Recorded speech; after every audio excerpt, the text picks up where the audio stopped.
And what's the important thing? You change the direction of the forces. The distribution of the power, yeah? By adjusting the foil arm, so just... time for tactics!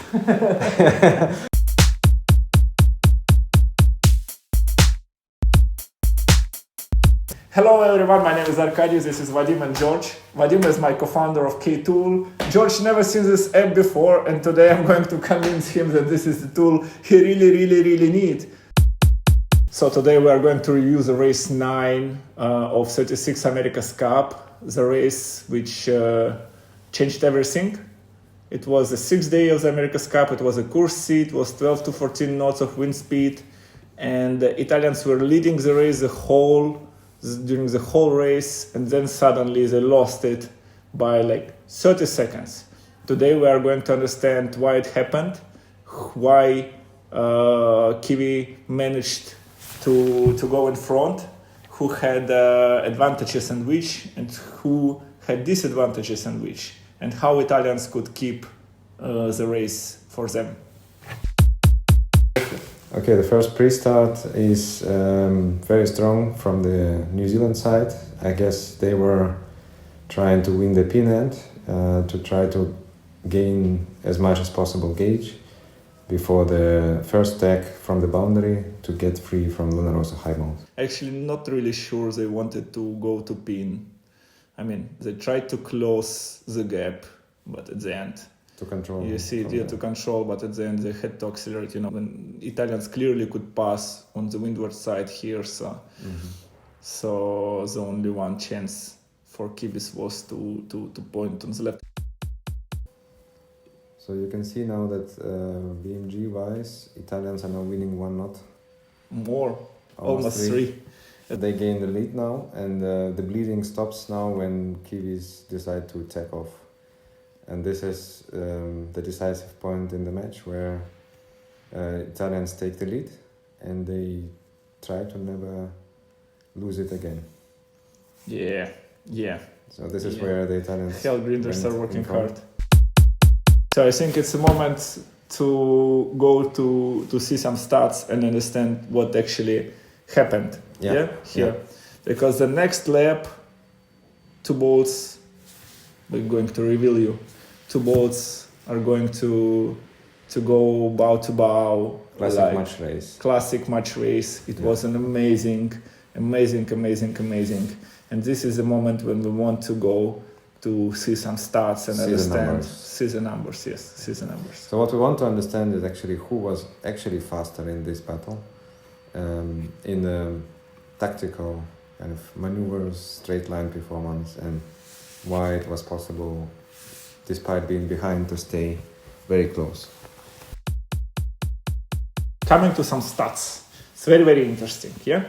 So let's review like upwind speed and downwind speed first. The crazy thing is that Kiwis were always faster, both pure speed and VMG wise. So this is a distribution graphs for all three upwinds of the boat, just clear, press start excluded. So what we can see, true wind angle, Kiwis were going slightly lower on port, slightly higher or starboard. Yes, always 3 knots faster than 2.5, 3 knots faster than Luna Rossa. VMG wise, a bit faster on port side, a lot faster on starboard. The hands were actually steering quite similar, the same thing. Kiwis were a bit better steering-wise on the port side and a bit worse on the starboard. I mean, very clear situation that Kiwi boat was actually faster. Downwind-wise, they were faster as well. Speed was always on average 1.5 knot faster on both stacks. They were going slightly lower as well, at least on port. So where we stopped? We stopped on the big difference here between Luna Rossa and Emirates Team New Zealand straight lines. And the big difference is that Luna Rossa were using mainsail to work to balance the boat. Luna Rossa was losing the power generated by grinders, yeah, and it's very, very important because America's Cup boats are always in lack of power for everything, yeah. They were using the power of grinders to work with the mainsail to stabilize the boat. I mean, look at this here. So here you see the straight line, and this was just like the foil of the Luna Rossa is continuously 61, and for the Emirates is like from 63 to 59. Yeah, so Luna Rossa was using mainsail only to stabilize the boat on the straight line, while New Zealand were using their foils. And what is important, the foil arms were powered by stationary battery, not related to grinders. So they were using energy, unlimited source of energy, yeah, while Luna Rossa was always in lack of energy. And this is something which matters, really matters. One can say that this only works for slow adjustments, like for the long-term adjustments. Let's say you see the gust for 2 seconds or 3 seconds, you can adjust your canting angle, and by that significantly increase your power or depower the boat. Yeah, hell, it's crazy. And what's the important thing, you change the direction of the forces. So actually, yes, you also can get positive leeway, which is actually, you actually don't really want to have it on this kind of boat. You want to have as much speed as you can and not really getting a positive leeway. Mm-hmm. Leeway is actually when the boat is difference between heading and course over ground. So when the boat is going straight, it's drifting slightly to the leeward side, which is negative leeway, or drifting to the windward side, which is a positive leeway. This is what we are talking about. But in some special situations, for example, when you want to pinch the windward boat away, positive leeway might be a really big advantage. Okay, let's go to downwind. Downwind plots. Again here, huge spread in the position of the arms, foil arms. So you can see for the Luna Rossa there are probably like 1 or 2 stable positions which they're using maybe for high and low mode, while for the Emirates they have the full range of like 5 degrees for adjustment, which they were continuously changing. Yeah, I mean the average position is quite the same, yeah, but the range of work between the range of movement for the foil arm is huge, yeah. Yeah, and you can see this kind of, they have different moldings after the switching. So here we can see how it was dynamically adjusted when they were going upwind, and they probably changed after the tag and then into the build. They have a bit lower angle and then they put a higher angle. This probably means that they went into a bit of leeway mode rather than minimizing leeway rather than building speed. Yeah, so just to explain, also it's really easy to see this now on video. So the boat is going as fast as possible when it's just on top of the water. So you don't want to sail too high, yeah? At the same time, you want to keep the foil as much up in the water as possible to reduce the hydrodynamic drag. Yeah. At the same time, you want to have the hull of the boat as low as possible to have a really nice airflow between the boat and between the boat and the water. Mm-hmm. Yeah. So when Luna Rossa is trying to balance between staying high in the water and at the same time staying low with the hull close to the water, yeah, they actually have to adjust their mainsail, reducing the overall power of the system, while Kiwis can just change the distribution of the power, yeah, between by adjusting the foil arm, so just pushing slightly more to the windward or slightly more to the leeward, not releasing the mainsail. And this is a big advantage in long distance. And then I'm coming to the maneuvers page. I was really interested to see if if they were like doing maybe worse maneuvers, and Tacks have a big difference here. Yeah, I mean, I don't want to look at the opacity now, but what we can really see is a big difference here. Okay, the entry speed, of course, Kiwis were entering bigger with higher speed, and you know what I'm really surprised to see is the turning rate.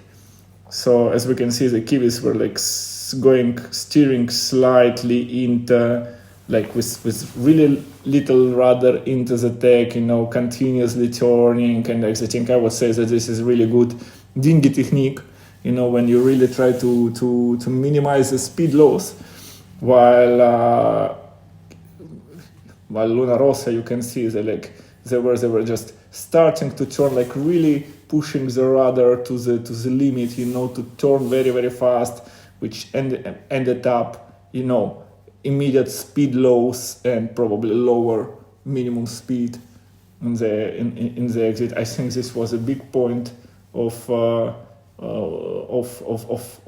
gain for Emirates Team New Zealand.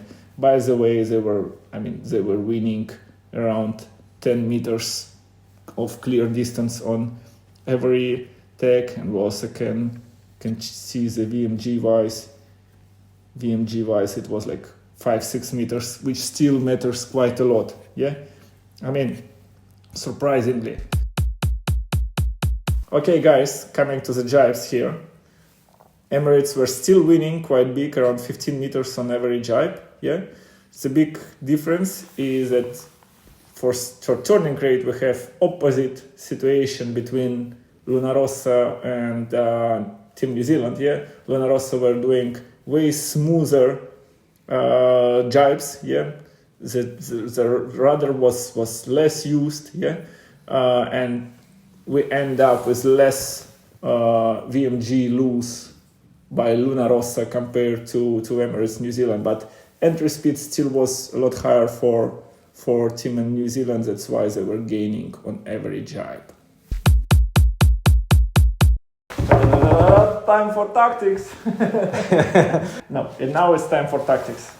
Yes. Yeah, actually, all those data we have checked. It's really important, but it cannot explain why actually Luna Rossa was always better performing on the legs than Team New Zealand.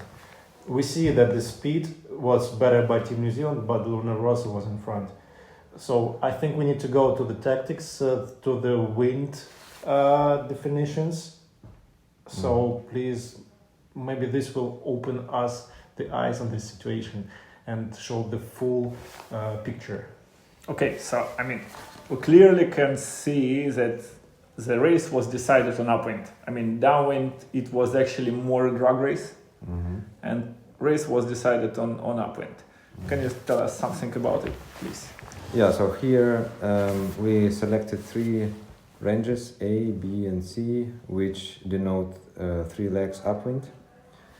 And we specifically looking at true wind direction, course over ground, Y coordinate, because Y defines who is more on the left, who is more on the right, and true wind speed. So for the first leg it was pretty even. You can see that for the Luna Rossa the wind was more variable. Yeah, and so you this can is see a top graph. Just to explain to our views, this is a top graph. Top graph. The true wind speed was more or less the same. This is what we can see, and but predominantly we see that the Kiwi boat was staying more on the left side of the course in this case. Yes. And Luna Rossa was mostly on the right side. So which we also remember from the bounce off, they were squeezing it to the high mode, and after that Kiwi stepped off and stayed on the left side more. Yeah, good. So was quite even, no? But since the wind direction was quite even, the race was open, and it kind of was just drag race and the competition between the modes. Yeah. What else we can see is that Luna Rossa actually passed less distance. Yeah. Yeah. Luna Rossa passed less distance, and on the left side, the statistics, they passed less distance, and at the same time they managed to pass to have more VMG. Yeah. And consequently, they were leading after the first. Yeah. I mean, this is what actually the numbers say. The speed is lower, but the average VMG is higher. You remember they were going one by one, high mode. Yes. Actually, I think it should be the slowest leg out of 3. So they were taking all the positive shifts. So that's what was made them Probably. gain in Yeah, this. and they were also minimizing maneuvers. Yes, and also staying in control. I Yeah. mean, this was a really nice match race Practice. upwind. This is what allowed them, despite the even start, get in front. Okay, good. Going to the next one. Next one is second leg. Was after this radical on the downwind, the radical match race hook case where the Luna Rossa took the defensive position and stayed longer. And after that, they were leading off the bottom mark. So what we can see here is that here clearly Burning took the right side straight away after the bottom mark, and they were staying mostly on the right side. At the same time, we see that the wind direction was variable. Already slightly different for two boats. What I can see in course over ground graph, yes, that Luna Rossa got this advantage of the left wind, and they were going way higher on the port, and despite having slightly less true wind speed, they managed to be more efficient. I mean, more efficient VMG wise, I think. Actually, this was the leg where Kiwis almost made it even, and there was even a lead change when they were going side by side, and they were from the leeward side of the Italian boat, so they again could use their low mode to minimize the gauge.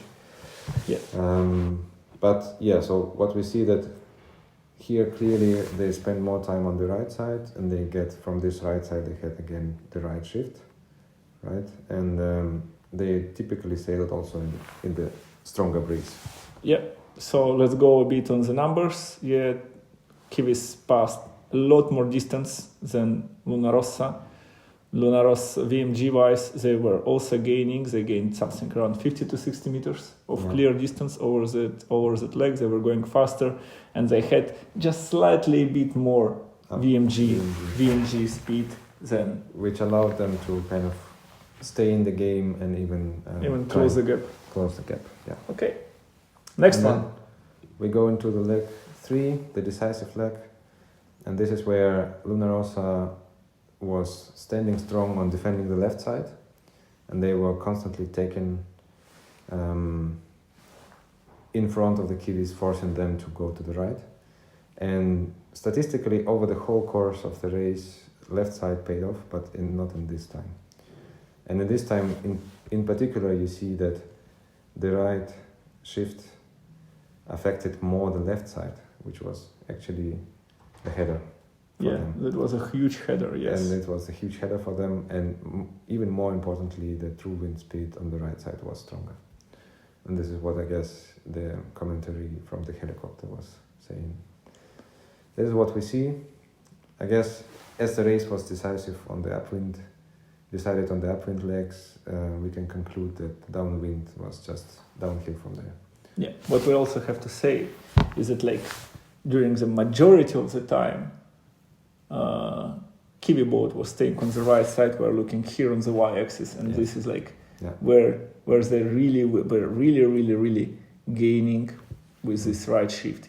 Coming back to the numbers, still more distance passed, still a lot more VMG, so they actually gained 140 meters of clear, VMG distance from bottom mark to top mark, a lot faster, and hugely 4% more VMG than for Kiwi boat compared to Luna Rossa. This was a decisive moment. So one right shift changed it all.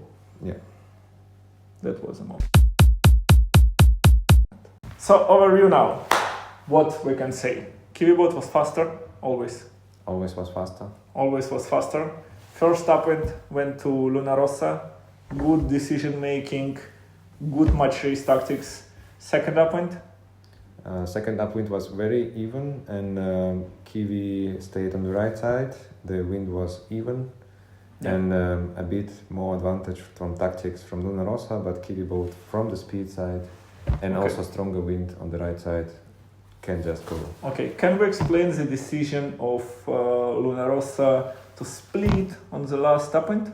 Yes, I guess if you just look at the full statistics, not of just last upwind, but over the whole race, you can see that predominantly the wind was tending to shift on the left, and the left side was paying off for them before, so they were actively protecting the left side, and this was the conscious decision to go to the left. Yeah, so we actually can say that this big righty, like 10 degrees righty from the right side, was anomaly. Yeah. In that race, it was not something that was happening before and after or after. So Kiwi got lucky. Lucky, and that was the last piece of the last upwind, and they got it. They got this small advantage and then immediately realized it. So, despite amazing match race skills of Checo Bruni and Jimmy Speedhill, still fast boat wins. Yes, that's it. So the sailing is gambling. No. You can push hard. You can work the whole race maximally. You can be the top sailor. You can have very nice preparation. But in the last leg, it can happen that it can happen. Luck. Yes, it can will happen. Be on the other side. It can happen, but the race, America's Cup was won by faster boat. Yeah. And this is a fact. That's it on that moment. Thanks a lot. Yeah, subscribe, download. The last graph. Okay, so this is another graph of true wind direction. So this is an upwind, and what we can see is that Kiwis on average had, on port side, they had more left wind compared to Luna Rossa. While on the starboard they had the same wind direction. Over the whole course. Yeah, this is what we'll add somewhere in the middle part of the video and not right now. Dari Igorna, love you. So, it's not about sailing. It's about numbers. In the end, it's all about numbers. At the end, it's all about numbers. Yes. If you want to desacralize sailing and sacrifice yourself, your trust in your. You have to sacrifice yourself to KTool. Yes, you have to sacrifice yourself to KTool. Okay, like, subscribe, download KTool. Check out our software. You can freely have a trial period. You can just check it for free. That's it. You can just check it for free. It's available on many platforms: Mac, Windows. And that's it. And maybe Linux soon. So feel free to give us any feedback, any comments. We would be happy to talk to you, analyze your data, and just talk to you. Okay. Thank you. Ciao, ciao.